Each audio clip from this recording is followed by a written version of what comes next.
জাদা আব্বাসউদ্দৌলা নবাব সিরাজের নবম বংশধর। নবাবজাদা আব্বাসউদ্দৌলা ব্যক্তি হিসেবে চমৎকার মানুষ। আমি আজকে অনেকগুলো বছর ধরে চিনি, এখন হিসাব বহির্ভূত হয়েছে কতগুলো বছর চিনি আমি। প্রথম থেকে যত ভালো মানুষ হিসেবে দেখেছি, আজও অত ভালো মানুষ হিসেবেই দেখি। নবাবের মর্যাদা তিনি রাখতে পেরেছেন বলেই আমি মনে করি এবং উচ্চ শিক্ষিত। তার পিতাও তো আপনারা জানেন ইঞ্জিনিয়ার ছিলেন, ইনি নির্বাহী প্রকৌশলীও ছিলেন।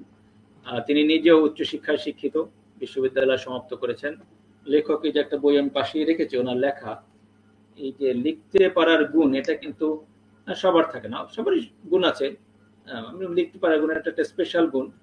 এটা নবাবজাদা আলী আব্বাসউদ্দৌলার গুণটা আছে এবং উনি নিরলস পরিশ্রম করে যাচ্ছেন। যে বিভ্রান্তি সৃষ্টি করা হয়েছে, বিকৃত ইতিহাস ছড়িয়ে দিয়ে, এটা ইংরেজরা করেছে, উপনিবেশিকরা করেছে, সাম্রাজ্যবাদীরা করেছে, উনি চেষ্টা করছেন সেই ইতিহাস বিকৃতি মুছে ফেলে প্রকৃত ইতিহাস তুলে ধরার জন্য অক্লান্ত পরিশ্রম করে যাচ্ছেন।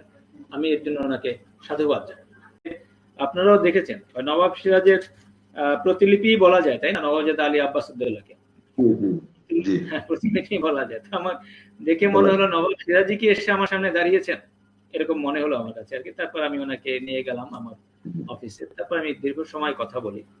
তো ওনার কথাবার্তা, ঠিক আছে, ওনার যে চমৎকার উপস্থাপন, সবকিছু মিলে আসলে খুবই ইমপ্রেসিভ ছিলেন আর কি।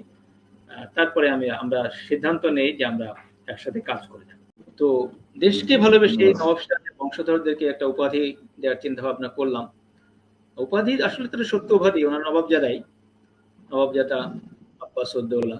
যেহেতু সিরাজউদ্দৌলা আছেন, আমাকে অনেকে প্রশ্ন করেন যে সিরাজউদ্দৌলার বংশধর, তাদের নাম তো ভিন্ন। আবার যারা ইতিহাস পড়েন তারা বুঝতে পারেন যে মির্জা অথবা সৈয়দ, তো ওনাদের বংশের নাম ঠিকই আছে। তাই আমি ভাবলাম যে নাম মিল রেখি, নবাব সিরাজউদ্দৌলার নামের সাথে মিল রেখে আব্বাসের নাম আব্বাসউদ্দৌলা ও আলীবর্দী খান, ওনার নামের সাথে আলী আছে।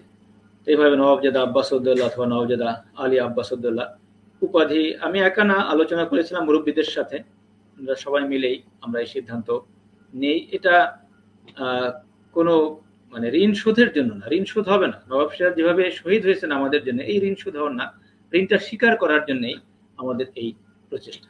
দেশপ্রেম, ভালোবাসা এবং নবাবী ব্যাপার সেপারের আদাব এর সৌন্দর্যে আজও বাংলার ঐতিহ্যের প্রতীক নবাব সিরাজউদ্দৌলার আদর্শ চেতনাকে হৃদয়ে ধারণ করে এগিয়ে চলেছেন নবাবজাদা আলী আব্বাসউদ্দৌলা। আমাদের সাহায্য করছেন বিভিন্ন